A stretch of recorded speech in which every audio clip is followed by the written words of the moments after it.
Shalom saudara, puji Tuhan jikalau saat ini kita kembali dapat merenungkan firman Tuhan. Firman Tuhan di saat ini yang akan kita baca di dalam Mazmur pasal 116 ayat 7 yang berkata demikian, "Kembalilah tenang, hai jiwaku, sebab Tuhan telah berbuat baik kepadamu." Sekali lagi, "Kembalilah tenang, hai jiwaku, sebab Tuhan telah berbuat baik kepadamu." Saudaraku yang dikasihi Tuhan, jikalau kita pernah mengingat apa yang pernah dialami oleh seorang yang bernama Petrus, kita tahu bahwa Petrus ini adalah murid Yesus, di mana ia harus membuktikan bahwa sosok yang berjalan di atas air itu adalah Yesus.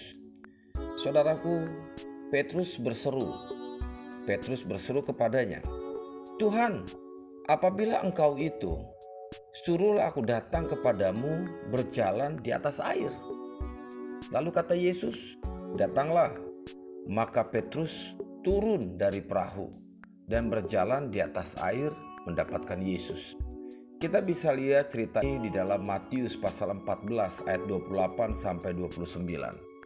Saudaraku yang dikasihi Tuhan, sayangnya saat merasakan angin yang begitu kencang, saat merasakan badai yang begitu hebat, Petrus mulai merasa takut.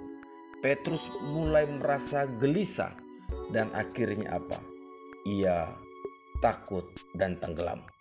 Lalu Petrus berteriak, "Tuhan, tolonglah aku. Tuhan, tolonglah aku." Di dalam Matius pasal 14 ayat 30. Saudaraku yang dikasihi Tuhan, kisah ini pun mungkin tidak jauh berbeda dari kehidupan saudara dan saya saat ini. Ketika kita menghadapi persoalan hidup yang begitu berat, yang seringkali kita memiliki sikap yang sama seperti murid-murid Yesus. Reaksi pertama kita adalah takut. Kita khawatir, kita bimbang, kita gelisah. Padahal kita tahu saudara bahwa Tuhan itu sanggup menolong setiap kehidupanmu. Ia sanggup memberikan jalan keluar bagi setiap persoalan yang kita hadapi. Saudaraku yang dikasihi Tuhan, tetapi kita tetap saja terpengaruh oleh situasi. Kita tetap saja terpengaruh oleh keadaan. Kita larut dalam persoalan, kita larut dalam masalah itu. Sehingga apa saudara? Sehingga kita tidak lagi menyadari akan kehadiran Tuhan. Kita tidak menyadari akan kehadiran Tuhan. Kita berpikir bahwa Tuhan begitu jauh meninggalkan kita. Padahal Ia sangat dekat. Ia sangat dekat dengan saudara dan saya. Ia hanya sejauh doa kita saudara. Bukankah firman itu berkata, firman itu dekat kepadamu, yakni di dalam mulutmu dan di dalam hatimu. Roma pasal 10 ayat ke-8.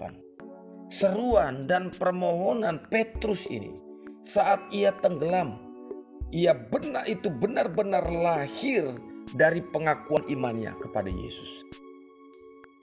Petrus sadar bahwa apa saudara? Bahwa di luar Tuhan ia tidak bisa berbuat apa-apa. Petrus sadar bahwa di luar Tuhan ia tidak mampu melakukan apapun. Bahkan kekuatannya sangat terbatas, kemampuannya sangat terbatas. Hanya satu-satunya pribadi yang sanggup menolongnya, yaitu Yesus Kristus. Saudaraku, di segala keadaan, bukan hanya saat-saat dalam keadaan sukar, bukan hanya ketika kita menghadapi persoalan atau masalah, seharusnya mata hati kita, mata rohani kita sungguh-sungguh tertuju hanya kepada firman Tuhan. Sungguh-sungguh tertuju hanya kepada Tuhan saja. Jangan sampai situasi di sekitar kita membuat kita itu jatuh. Jangan sampai situasi di sekitar kita membelokkan iman kita, membelokkan iman percaya kita kepada Tuhan, membelokkan pengharapan kita kepada Tuhan. Saudaraku, ketika engkau mulai terpengaruh, ketika engkau mulai merasa takut, ketika engkau mulai merasa bimbang dan perasaan ini menguasai hatimu, perasaan yang menguasai pikiranmu sehingga imanmu mulai goncang. Ingatlah bahwa Yesus ada buatmu. Ia ada buat hidupmu. Sekali lagi saudara, buka mata hati rohanimu, fokus kepada firman, dan tetap bergantung sepenuhnya kepada Tuhan. Bergantung sepenuhnya kepada Yesus. Percayalah, Ia akan memampukan. Ia yang berjalan di atas air. Ia yang sanggup melewati angin dan badai itu. Ia juga sanggup menolong keluar dari badai kehidupan. Oleh sebab itu saudara, mulai saat ini bangunlah hubungan yang intim dengan Dia. Bangunlah keakraban dengan Dia. Bangunlah kekaripan dengannya. Dan tentu saja renungkan firman-Nya setiap hari agar imanmu semakin kuat. Imanmu semakin kuat. Jangan pernah merasa sendiri dalam menjalani hidup ini. Percayalah, masih ada Yesus, masih ada jawaban. Bukankah Ia pernah berkata, Ia selalu menyertai kita. Dengan suaranya yang lembut, Ia terus mengingatkan kita, aku, ini aku, jangan takut, jangan gelisah hatimu, jangan bimbang, jangan ragu. Sekali lagi saudara, masih ada Yesus, masih ada harapan, masih ada Yesus, masih ada jawaban. Puji Tuhan, Soli Deo Gloria. Amin.